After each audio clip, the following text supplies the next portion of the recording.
Hello అండి అందరికీ. రీసెంట్గా ఏపీ హైకోర్టు ఏపీ పోలీసుల మీద తీవ్ర స్థాయిలో ఆగ్రహాలు అయితే వ్యక్తమైతే చేయడం జరిగింది. ఎందుకు అంటే మనందరం చూస్తూనే ఉన్నాం, కూటమి ప్రభుత్వం గెలిచిన తర్వాత వైసీపీ కార్యకర్తలు కానీ, అలాగే వైసీపీకి సంబంధించిన సోషల్ మీడియాలో వ్యక్తులు కానీ ఏ చిన్న అంశాన్ని ప్రభుత్వానికి వ్యతిరేకంగా మాట్లాడినా కానీ వాళ్ళ మీద తీవ్ర స్థాయిలో కేసులు పెట్టి వేధిస్తూ ఉన్నారు. అయితే ఈ సందర్భంగా ఈ అంశాలన్నిటిని కూడా వైసీపీకి సంబంధించిన న్యాయవాదులు హైకోర్టు ముందు ఉంచడం జరిగింది. చూశారు కదా, కూటమి ప్రభుత్వం గెలిచిన తర్వాత ఏ స్థాయిలో వైసీపీ కార్యకర్తల మీద, అలాగే రైతుల మీద తీవ్ర స్థాయి అంటే ప్రభుత్వానికి ఏ చిన్న అంటే బూతులు మాట్లాడకుండా కూడా ఏ చిన్న విమర్శ చేసినా కానీ వాళ్ళ మీద కేసులు నమోదు చేస్తున్నారు, తీవ్ర స్థాయిలో ఇబ్బంది పెడుతున్నారు అని చెప్పేసి ఈ యొక్క అంశాలన్నింటినీ కూడా హైకోర్టు ముందుకి వైసీపీకి సంబంధించిన న్యాయవాదులు అయితే తీసుకుపోవడం జరిగింది.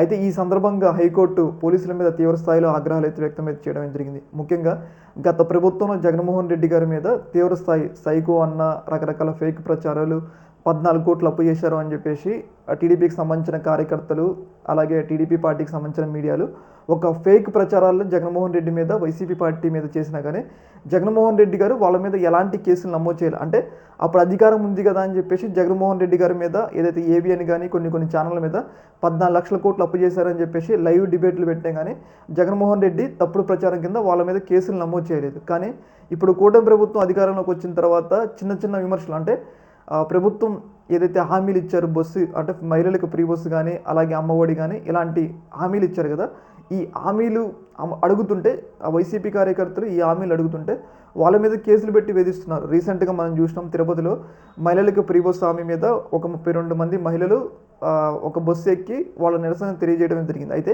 ఈ నిరసన తెలియజేసినందుకు వాళ్ళ మీద దాదాపు 32 మంది మహిళలన్నీ కూడా చూడకుండా వాళ్ళ మీద కేసులు అయితే నమోదు చేయడం జరిగింది. అయితే వీటన్నిటి పరిణామాలను ప్రభుత్వానికి వ్యతిరేకంగా రైతులు కానీ, అలాగే వైసీపీ కార్యకర్తలు కానీ ఎవరు మాట్లాడినా కానీ వాళ్ళ మీద తీవ్ర స్థాయిలో కేసులు పెట్టి వేధిస్తున్నారు అనమాట.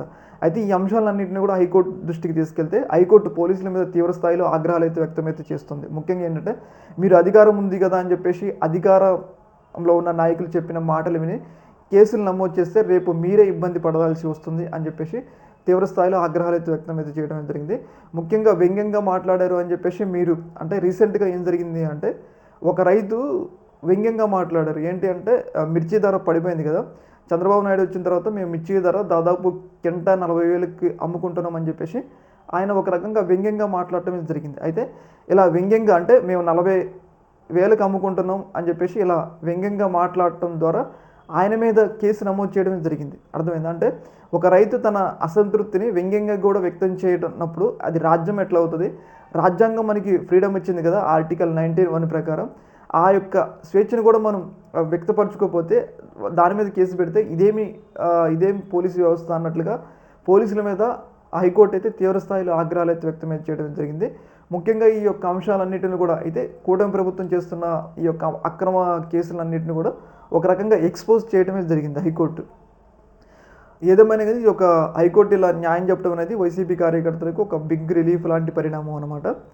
చూడాలి మరి భవిష్యత్తులో ఇంకా ఎలాంటి పరిణామాలు ఎదురైతాయి అనేది. ఏదేమైనా కానీ చూసారు కదా, హైకోర్టు ఇవాళ పేపర్లో వచ్చింది, పోలీసులు ఇష్టారాజ్యంపై హైకోర్టు తీవ్ర ఆగ్రహం, పెద్దల మెప్పు కోసం పనిచేయొద్దు అంటే పోలీసుల సీఏలు కానీ, అలాగే డిఎస్పీలు కానీ, అలాగే ఇంకా కింది స్థాయి పోలీసులు అందరూ కూడా వాళ్ళు ఏంటంటే ప్రభుత్వానికి అనుకూలంగా పనిచేస్తే వాళ్ళకి ప్రమోషన్ ఇస్తారు అని చెప్పేసి వాళ్ళు ఒక భ్రమలో ప్రభుత్వం ఏం చెప్తున్నా అంటే వాళ్ళ పరిధులు దాటి కూడా ప్రభుత్వం ఏం చెప్తే రకరకాల కేసులు బనాయిస్తున్నారు. అయితే పెద్దల మెప్పు కోసం పని చేయొద్దు, సమస్య వస్తే వాళ్ళు మిమ్మల్ని కాపాడరు, పరిధులు గుర్తెరిగి పనిచేయండి అంటే వాళ్ళకంటూ కొన్ని పరిధులు ఉంటాయి. అర్థమైందా? అంటే ఏ కేసులో ఎలాంటి వాటిల్లో కేసులు నమోదు చేయాలి, ఎలాంటి వాటికి కేసు నమోదు చేయకూడదు అని ఒక పరిధులు ఉంటాయి. ఆ పరిధులు దాటి కూడా మీరు ముందుకెళ్తే మీ మీద భవిష్యత్తులో చర్యలు ఉంటాయి. అంటే ఏం చేస్తున్నా మేము చూడనట్టుగా ఉండాలని భావిస్తున్నారు, పోలీసులు తీరు చూస్తుంటే మాకు బీపీ పెరిగిపోతుంది అంటే హైకోర్టే దాదాపు మాకు బీపీ పెరిగిపోతుందని చెప్పేసి హైకోర్టే చెప్పిందనమాట. చాలా క్యాజువల్గా కేసులు పెడుతున్నారు, అదే రీతిలో వాంగ్మూలాలను సృష్టిస్తున్నారు. ప్రభుత్వంపై డ్రామా రూపంలో వ్యంగ్య విమర్శలు చేస్తే తప్ప, అది తప్పైతే ప్రతి హీరోను నటుడిని అరెస్ట్ చేయాలి అంటే ప్రభుత్వం మీద వ్యంగ్యంగా విమర్శలు చేస్తున్నారు కదా, అయితే అలా విమర్శలు చేస్తే తప్ప, అలా చేస్తే ప్రతి ఒక్క నటుడి మీద కేసులు పెట్టాలి, అరెస్ట్ చేయాలి అని చెప్పేసి హైకోర్టు తీవ్ర స్థాయిలో ఆగ్రహాలు అయితే వ్యక్తమైతే చేయడం జరిగింది. ముఖ్యంగా పోలీసులనే కాదు, మా మెజిస్ట్రేట్లను కూడా తప్పు పట్టాలి, కాగితాలు ఏముందో కూడా చూడట్లేదు. ఒక విషయాన్ని ఒప్పుకోవాల్సిందే, పోలీసుల తీరు చూస్తుంటే మాకు అంటే బీపీ పెరిగిపోతుంది అని చెప్పేసి తీవ్ర స్థాయిలో వాళ్ళు ఆగ్రహాలు అయితే వ్యక్తమైతే చేయడం జరిగింది. ఏదేమైనా కానీ ఇది ఒక రకంగా భావ ప్రకటన స్వేచ్ఛకు హైకోర్టు మరొకసారి తమ యొక్క సపోర్ట్ని ఇచ్చిందని చెప్పేసి మనం అయితే అర్థం చేసుకోవచ్చు. ఈ యొక్క అంశంలో మీ యొక్క అభిప్రాయం కింద కామెంట్లో తెలియజేయండి. Okay madam, thank you.